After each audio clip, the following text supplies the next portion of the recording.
Baby, Quinn a dirty cop. Oh, hell no. Good kill over a bitch, but let a rat keep his wife. I'm tight, on raw. Do that. Never robbed about a day in my life. Ain't what I do. Sell drugs for a living. Work for mine. Hustle for mine. Same way you do things. I'm taking no money. Robbery turning to murder. Don't do that. To those calls specifically, when you listen to Adrian Bean's phone jail recordings, did you hear him telling his wife about felonies that he had committed as a part of this incident on September 11, 2013? Yes. And let me ask, is it a felony to shoot someone? Absolutely. Is it a felony to possess a gun while you may be on probation? Objection, Your Honor. He's asking the witness to provide a legal conclusion. Yeah, it's not. And speak on the law. I stand question. Given what you heard on that jail calls, was Adrian Bean implicated himself in this armed robbery? Yes. A few additional questions about this interview. Again, prior to meeting with Adrian Bean, did you have any conversations with him about any of the other evidence you had gathered up until the point in which you met with Mr. Bean? Not at all. And was there information that Mr. Bean told you that was corroborated by the other evidence you had gathered up until this point in time? I would say so. Did you have any vendetta against Mr. Williams or the person known as Young Thug as a part of this case? Not at all. Outside of the video interview and the recorded portion all the way up until you dropped Mr. Bean off at the jail, did you have any further conversation with Adrian Bean about this case that was not recorded? Not at all.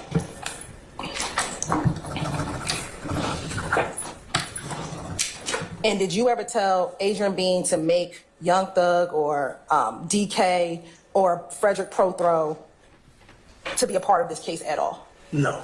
During the course of your investigation and even afterwards, did you ever have the occasion to encounter Mr. Jeffrey Williams? Yes. Where was it that you encountered Mr. Jeffrey Williams? So I work an extra job, off duty in uniform back in those days at Neiman Marcus up at Lenox Mall. Then I worked there for 11 and a half years. And is that where you saw Mr. Williams? Yeah, oddly enough, 2-3 weeks after I was pretty much figuring out what I had in this investigation, he just walked in. I sit on a stool in uniform, and I reached out to him. And when you say you reached out to him, tell the jury what do you mean? So I'm on the stool. It was a Friday because I only work Fridays at Neiman Marcus. I have a bunch of other extra jobs at the time. But I'm sitting on my stool working this case out, but I'm off duty. So I got no recorders. I'm in a police uniform. I'm just a cop. Jeffrey Williams walks in. I say, yo, homie, let me holler at you. Yeah, I mean, that's just how I talk. And at first he was hesitant, but he came right over. And I just told him what I was working on and how his name came up. And I told him why I was telling him that. So let me kind of go back. You talk about your extra job. You only work on Fridays. Why were you in full uniform? I'm working for the business. I can't work a high-end luxury jewelry store. I work the luxury jewels department in Neiman Marcus. And so I have to, I have to present in uniform as a deterrent. Now, you said that you encountered him. Let me ask you this. About how many times did you see Mr. Williams at Neiman Marcus? After or during this investigation? It's a total of 4 times. Now, let's talk about this first encounter. You said you were sitting on your stool and you saw him and told him to come over here. Did he approach you? He came on over. Okay. And what, if anything, did you say to him when he approached you? I went right into it. I said, listen, I'm working an investigation. Your man Bean, I don't know whether he's your friend or not, but he put your name in that big explosion when the car went into the laundromat up on Cleveland Avenue in Old Hayville. I said, he put you in the car. He says that you even had a gun, you were in the car, and you got away. I said, you're going to find out about this later because you're going to get the discovery from other people in the car, which is all my reports and my audios and videos later. You'll have access to them if you have relationships with anybody in the car. I said, I'm telling you on the front end, your name got put in this. And once you said that your name got put in this, did Mr. Williams say anything to you? He denied any involvement, being there, anything illegal that happened on 9/11/2013 between Cleveland and Oasis. Okay. When he denied his involvement in that, he was not there. What, if anything, did you do next? So I told the young brother, I said, listen, I can arrest you based off what being said. That's not who I am. I can lock you up, and then before people locked up, we'll figure out what's up. I said, but the way I get down, if I get DNA off that gun, being said was yours, and you're gonna make me come hunt you down to eliminate you from this scientifically, or you gonna come in voluntarily? Or do I get a warrant to come get you and get your sample? Because I can get a warrant and get a sample to go in your mouth if somebody says you were at a crime scene. That's enough. And I left it like that. And I also told him, I'll never arrest you based on what one joker says. I'm gonna need something else to back it up. At that point, did Mr. Williams say anything? He just continually denied it, but he was very respectful. And you talked about what he said. Did you notice any physical demeanor of him when you approached him? He was unnerved. He was shook. You know, I've been around a lot of people. I've approached them in uniform. I approached them in this uniform. And you can say certain things to people, and you know, you can almost see their heart beating out of their shirt. That was one of those situations. And I understand shook. What does shook mean? I mean, you're nervous, you're uneasy. You're hearing information you just didn't expect to hear. After he denied his involvement, did he leave? Oh yeah, we clapped up and he went on about his way. And was he by himself at that point in time? He was. And they said there were 4 encounters. Tell the jury about what your second encounter was. So the second encounter, this is 10 years ago, so it's about 2 to 3 weeks, could even be a month later. I had gotten word back from the scientists at the GBI that firearm linked to Bean through testimony, that firearm linked to Jeffrey Williams through the testimony only of Bean came back inconclusive with too many male contributors on that weapon to be uploaded into the CODIS database for identification. And you said you had that information. What happened upon the second encounter? I told, when he walked in the store, he was again alone. Let me holler at you again. That's pretty much what I said. He comes on over, and I just break the news to him. I said, you know what, man? I said, I'm not gonna be able to do nothing with this for me. I mean, I could arrest you, but I'm not. And this may sound crass, but what I said to him was, I did some research on you in these last 3 weeks to a month, and I found out you about ready to blow up. So I said, go make your $1 million and stay the fuck off Cleveland. It's the last thing I said to him that day. And you say it was worth it? Exactly. What happened once you said that? Did he leave? We clapped up, and he was gone. Your third encounter. Tell the jury about that third encounter. Well, this is gonna be, okay, right. Losing count. So this may be a few months down the road. This time, Jeffrey Williams, he's accompanied by other individuals when he comes in Neiman Marcus. I'm in a uniform. I'm on the stool in Precious Jewels. I step aside. Now he is saying, I want to holler at you. So he comes up with this, I'm gonna call it an entourage. It was some people. But in particular, there was a woman he identified as his sister. He called her by name Dolly. And he gave me a job offer. He said, I want you to be my travel security because I'm getting ready to do my thing. His sister, I only know her as Dolly. She gave me her phone number. I said, I'm not interested. I said, don't live your life. But I did take her number. She gave it to me. I put it inside my city-issued cell phone where it's set for the next 10 years. I never even dialed that number. And as a part of this case, did you provide me with a screenshot of your phone log showing where you went and put in her phone? Yes, I did. Chili was the Marcus Stacy's little 179C. Tell me if you recognize it from your 179C. This is the address book to my city-issued cell phone. When I'm retired, I had it all downloaded so I could access it as needed in retirement, and this is it. And is that a fair accurate depiction of your address log that was in your city cell phone that you got when you left the department? Yes. Your Honor, this time statement like the 1060 to 179C is evidence. Any objection? Counsels? On behalf of Ms. Williams. Aye. Case 179, Charlie is admitted, may be published as you see fit. Thank you, Your Honor. And still going old school? Let's keep it old school. If you can point to where you see the name of Miss Dolly Young. This is how I put it in that day right there at Neiman Marcus Precious Jewels. Now, by any chance, did you have the date in which you inputted that when you? Did it have a date in which when you inputted that information to your phone? You know, it might have. I don't know. Okay. I don't know about that technology. After you got her number, you put it in your phone. Did you ever see Dolly again? I didn't know. Okay. And here the phone numbers aren't on here, but have we just extracted out the actual phone number? Yeah, the phone number is not up there, but it's over in the right somewhere. Okay.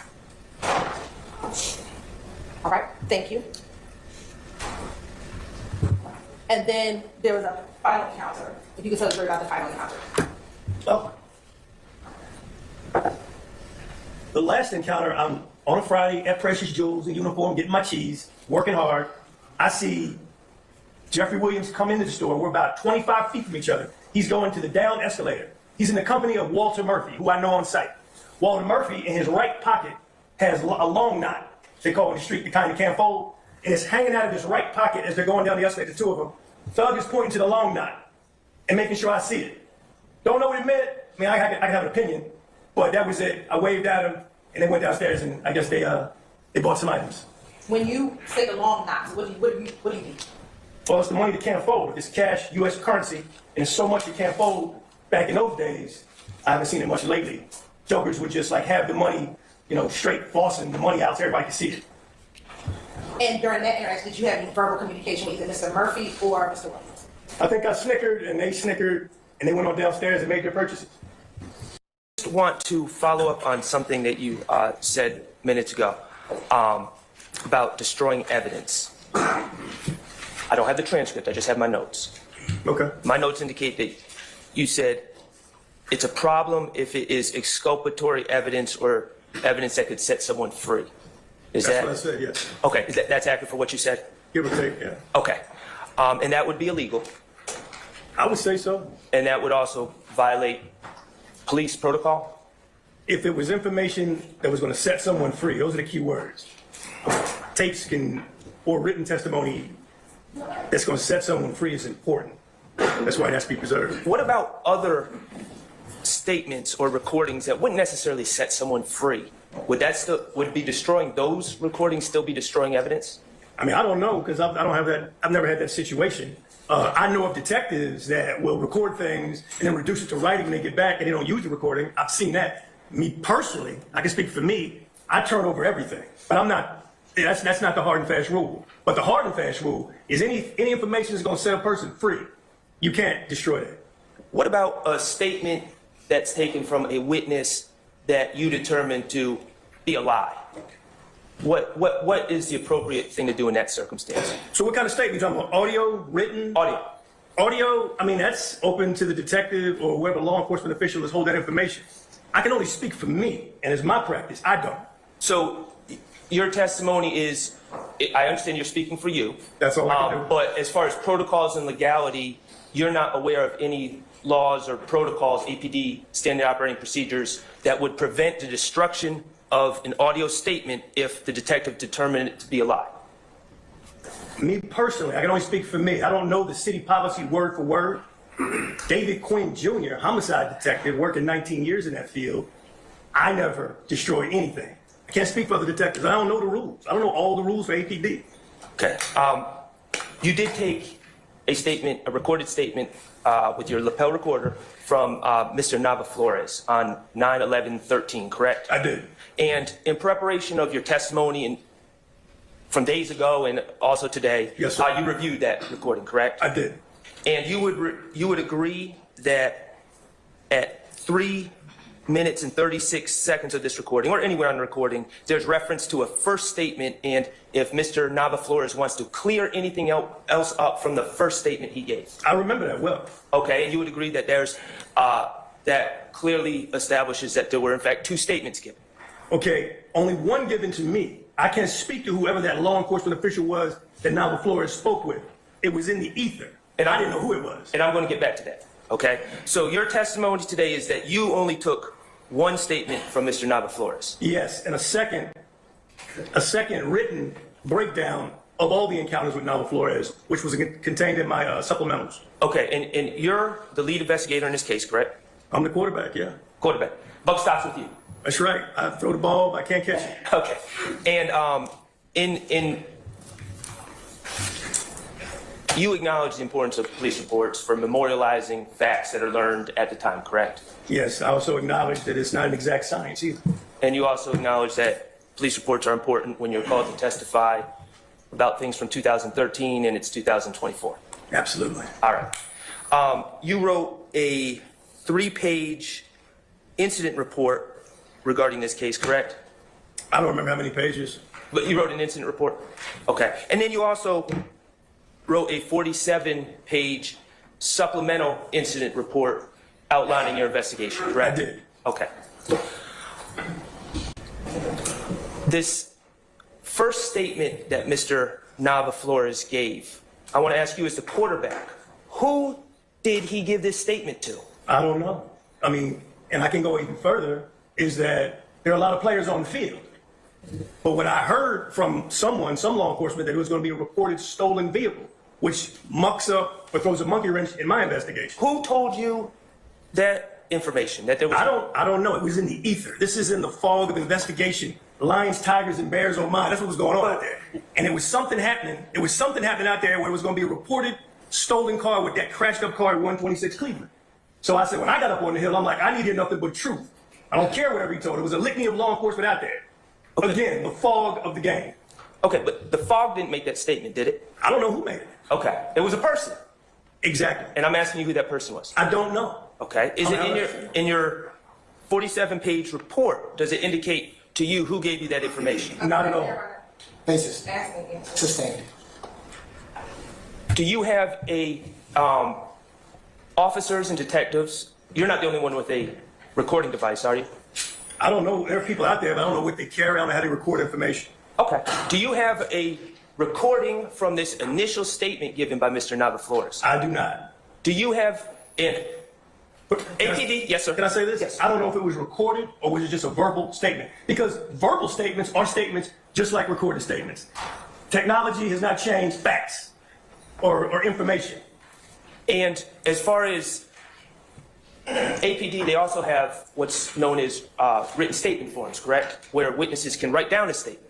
They have that as well. But you can write a statement on a paper plate. I mean, it doesn't have to be on anything in particular. It doesn't have to- There's no ceremony to a statement. Do you have a paper plate with Mr. Nava Flores' original statement written on it? Not on this case, but in my career, working 19 years, somebody did write me a statement on a paper plate. That's all we had back in 2001, if you want a literal example. Well, I'm just focusing on this case. So you do not have a paper plate with Mr. Nava Flores' statement written on it? What about a written statement form used by APD? Do you have a written statement form with Mr. Nava Flores' original statement? I do not. Okay. Original statement? I do not. Okay.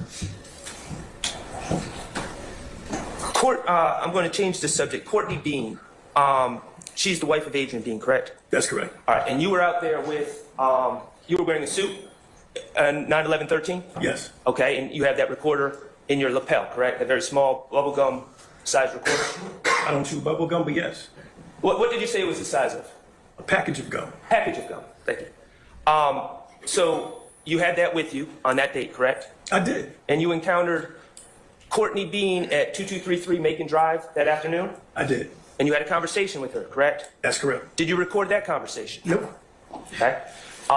You also had a phone conversation the next day with Courtney Bean, correct? I did. Did you record that phone conversation? I did not. Okay. Thank you. I have no further questions.